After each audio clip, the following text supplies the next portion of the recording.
The video screens at a rock concert can make a 5'8" rock singer look like a giant. The Gemara in Moed Katan, Daf Yud Ches Amud Aleph, says that Pharaoh was 1 amma high, that's between 18 and 24 inches. To the world, Pharaoh looked like a giant, but as a person, he was a midget.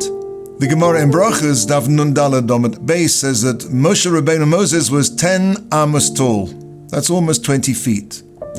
Moshe looked like a man of mere flesh and blood, but on the spiritual level, he was the greatest giant that ever walked this planet.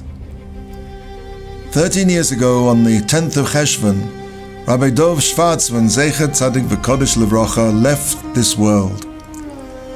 I remember the first time I met him. He was gentle and unassuming.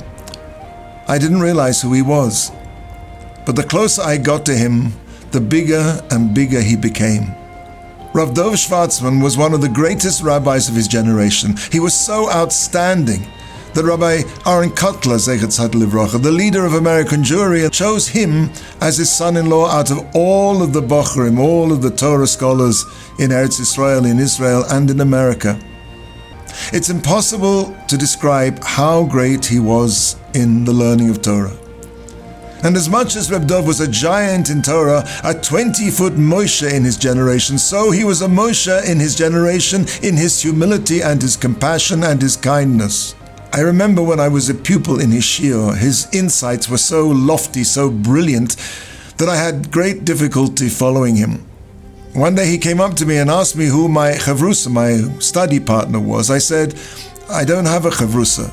He said to me, you don't have a chavrusa?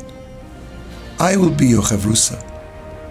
And thus it was that after the shiur, he would sit with me for up to an hour to make sure that I understood at least something of what he'd said. Moshe Rabbeinu was Anov Mikol Odom, the humblest of all men, and Reb Dov zt'l was as humble as a person as he was a giant in Torah.